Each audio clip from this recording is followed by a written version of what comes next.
आके ना तो सबसे पहले अपने परम पिता परमेश्वर से चरणों फिनोलवा छिड़क दे माता भवानी के चरणों प्रणाम कहीं लेट के दिलू उत्तराखंड के मानव साहब की लीलानंद के चरणों प्रणाम करता हूँ, नीलम जी के चरणों प्रणाम करता हूँ और यहाँ पर उपस्थित समस्त गुरु भाई और गुरुओं को चरणों में गुरु को प्रणाम करा देखिए भाई बहन, सामने हमें 3 सूत्र क्या रो अंदर जा और 3 ही सूत्र अंदर टूलू चलत था कलियो चलला 2 लाख कलियो चला के दूसरे में चर्चा करना है और तीसरे में नमः शिवाय को प्रणाम करना है। कोई दिए फिनोल छिड़क दे जो गुरु भाई हैं उनको ये कहना है कि हे शिव आप मेरे गुरु हैं, मैं आपका शिष्य हूँ, मुझ पर दया करिए। और जो गुरु बहना है उनको ये कहना है कि हे शिव आप मेरे गुरु, मैं आपका फिनोलवा शिष्य छिड़क हूँ, के मुझ तनिया पर तू दया कर दे करिए। कुछ और मार दया दे में जो भी हम मांगते हैं दया महादेव से हर तरह की चीज़ दया करते हैं और जो भी हम दया में कहते हैं मांगते हैं महादेव सब देते हैं। और साहब एक चीज़ बताते हैं कि देखिए आप जो भी महादेव से मांगो वो मिलेगा, लेकिन मांगने का सही तरीका जानो। तो मांगने का सही तरीका क्या हो सकता है? तो मांगने का सही तरीका है 3 सूत्र। 3 सूत्र आप ध्यान दो करना। 3 सूत्र अगर आपको पता है तो जो भी मांगोगे महादेव से और उनकी दया हर तरह से करते हैं। और महादेव शिव ऐसे गुरु हैं, उनसे ये कहना है कि जैसे कि पहले तो हम गुरु बनाते हैं महादेव को, तो पहले अपने दुख तकलीफ के लिए दया मांगते हैं कि हमारा कोई समस्या हो, पेट दर्द सही हो जाए, सर दर्द सही हो जाए, हाथ दर्द सही, ये सब छोटी मोटी दया हम मांगते हैं। लेकिन जब गुरु के कार्य में चलने लगते तो हमें धीरे धीरे खुद ज्ञान देते हैं महादेव कि ये सब तो छोटी मोटी है। हमें असली जो दया मांगना है ये कहना है कि महादेव इतनी मुझे शक्ति दीजिए, इतनी वाणी की प्रभावशीलता दीजिए कि मैं आपका कार्य कर सकूँ, आपका शिष्य बनूँ और लोगों को भी बता सकूँ, लोगों को शिष्य बना सकूँ। क्योंकि साहब देखिए जब महादेव के कार्य में लगे उनको गुरु बनाए थे, प्रारंभ में साहब सबको बताते थे, लेकिन शिव शिष्य जो बनाने वाला कार्य साहब जो प्रक्रिया चली थी वो जैसे हम जो कार्य करते थे लोगों को बताते थे कि वहाँ से आवाज़ आई, साहब बताते थे कि तुम जो करते हो वही लोगों को बताओ। तो ये शिव का आदेश आया, महादेव का आदेश आया हमारे साहब को और कि लोगों को जो बताया जाए कि शिव गुरु है। तो साहब हम लोगों को बताया और यहाँ तक हम जब हम हमारे और गुरु भाइयों के बीच में बात आई तो हम लोग लोगों को बताते हैं शिव महादेव गुरु मानते हैं, कोई भी कार्य करते हैं तो भी उसका ज्ञान शक्ति सामर्थ्य सब कुछ मिलता है। तो ज्ञान हमें जो है महादेव को बताना कहना है कि हमारे शिव गुरु हैं, आप भी गुरु माना लो, बताना है इनके बारे में। और देखिए दया जिस तरह की महादेव करते हैं वो कल कोई दया नहीं कर सकता कि जो शिव चर्चा है फिर साहित्यिक पूजा मानी जाती है, क्योंकि इसमें हम जो भी दया मांगते हैं उसका परिणाम उतरता है। यहाँ तक बताया जाता है कि अगर हम 4 घंटे की चर्चा ठीक से बैठ गए तो 40 वर्षों की तपस्या और पूजा पाठ से भी महान मानी जाती है, क्योंकि अन्य चीज़ों का हम जो भी कार्य करते हैं उसका परिणाम कैसा होगा क्या होगा ये हमें पता नहीं रहता, लेकिन चर्चा का परिणाम उतरता है, तुरंत हमें दिखाई देता है। तो ये अधिक प्रभावशीलता होती है। और दूसरे में हमें क्या करना है? चर्चा करना है, गुरु की बात करना है। और चर्चा इतना आसान है कि हम कहीं भी किसी परिस्थिति में हर जगह कर सकते हैं, घर में हैं, बाहर अपना कार्य करते हैं, जहाँ भी समय मिले गुरु की 2 बातें कर लेनी है। और ऐसे भाई बहन मिले जिन्होंने हमारे शिव महादेव को गुरु नहीं बनाया उनको बताना कि महादेव शिव को मैंने गुरु बना लिया है और शिव आपके भी गुरु हैं। और हमारे गुरु ऐसे हैं कि अगर हम महादेव को हम शिव को गुरु बना लेते हैं तो किसी सारी के इंसान को गुरु बनाने की जरूरत नहीं होती, जो साक्षात की सामर्थ्य ऊर्जा हमें महादेव शिव देंगे वो कोई नहीं देगा।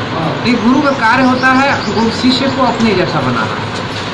तो जैसा हमारा गुरु होगा, जितना सामर्थ्यवान होगा, जितना ज्ञान जितनी शक्ति होगी वैसा हमें बनाएगा। साहब कहते हैं अगर हम किसी दर्जी को गुरु बनाएंगे तो हमें दर्जी बनाएगा, पहलवान को बनाएंगे तो पहलवान बनाएगा, किसी शिक्षक को बनाएंगे तो हमें शिक्षक बनाएगा। और अगर हम इसी तरह से अगर हम शिव को बना लेते हैं तो शिव के अंदर तो सारी शक्तियाँ सारे गुण समावेश है। वो एक शिक्षक है, एक कलाकार है, सब कुछ उसके अंदर है, हर तरह का सामर्थ्य हमें महादेव दे सकते हैं। जब हम शिव को गुरु बना लेते हैं तो हम परम स्तर में पहुँच जाते हैं, क्योंकि हमारा ज्ञान और सामर्थ्य वहाँ से उच्च स्तर का हो जाता है। तो यही लोगों को बताना है कि महादेव गुरु बनाए और उनके कार्य में चले, क्योंकि जब हम महादेव गुरु बना के हम लोग अपने कार्य करते हैं तो फिर सारी समस्याएं सारी बाधाएं अपने आप मिटने लगती हैं।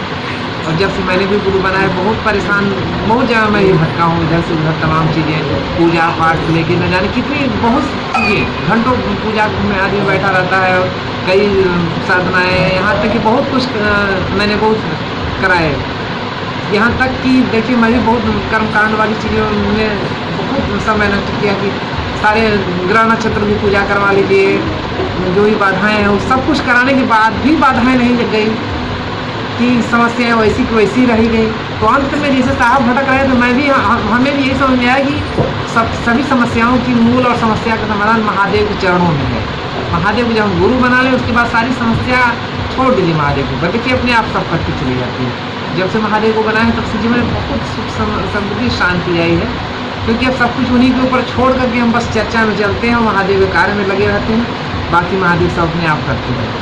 तो यही चीज़ें लोगों को बताना है ताकि लोग भी इसका लाभ उठा सकें, इधर उधर न भटके, अपने टाइम खराब न करें, और ताकि जन जन का कल्याण। और ये देखिए जितने भी साधु महात्मा हैं जिनको भी सिद्धियाँ मिल जाती हैं, ज्ञान प्राप्त हो जाता है, तो क्या करते हैं वो ज्ञान को जन जन में नहीं बांटते हैं, जैसे साहब ने बांट दिया।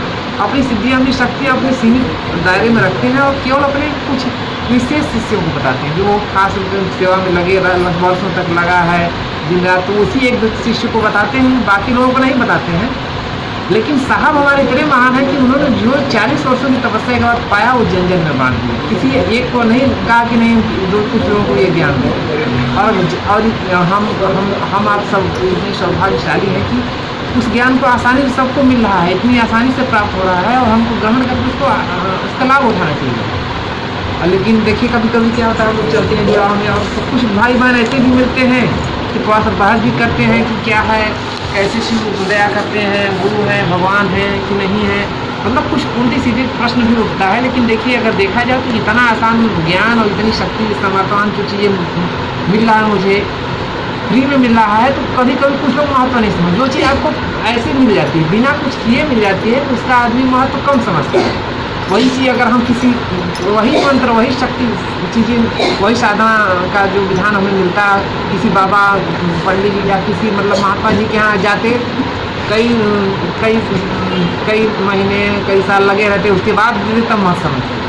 और इस विधा को ये जाने कि मैं किया हूँ, मैं भी जैसे देखिए मैं इलाहाबाद में रहता था, अभी भी वहाँ भी घर है, तो वहाँ पे हर साल कुंभ माघ मेला लगता है, 6 साल के आगे कुंभ 12 साल में नहाते, तो वहाँ पे पूरे देश दुनिया भर के जितने साधु महात्मा बड़े बड़े सिद्ध वहाँ पे आते हैं।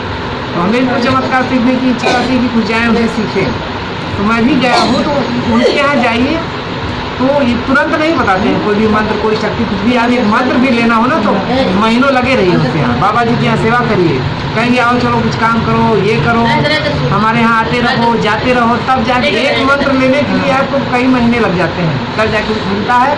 और उसके बाद उसमें बहुत सारे विधान है, इसका 1.25 लाख जाप करो, इतना करो, इसके बाद क्या परिणाम आएगा क्या नहीं वो तो बात की बातें हैं।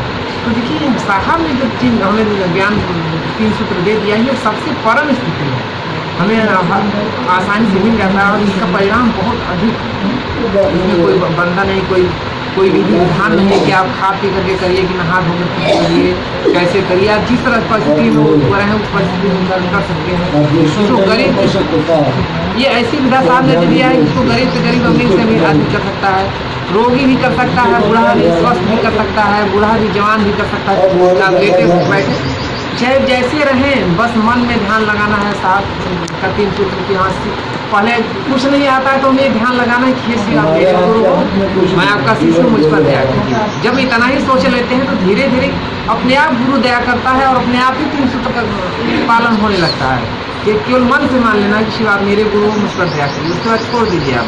गुरु देखिए खुद अपने कार्य में आपको खींच के ले जाएगा। गुरु में हमारी इतनी ताकत, साहब कहते हैं कि एक बार आप गुरुवान बना करके देखिए, हमारा गुरु इतना ताकतवर है कि खुद अपना कार्य करा देगा। तो बस गुरु कार्य में लगना है और 3 सूत्र का हमें पालन करना है। तीसरे में देखिए नमः शिवाय से प्रणाम करना है। प्रणाम में हमें जिसके पास माला हो माला द्वारा कर ले, और माला न हो तो ऐसे ही 10 मिनट बैठ करके नमः शिवाय से हमें प्रणाम कर लेना। बस इन्हीं शब्दों के साथ चंद शब्दों के साथ नाम शिव लोग प्रणाम, माता भवानी प्रणाम, साहब और यहाँ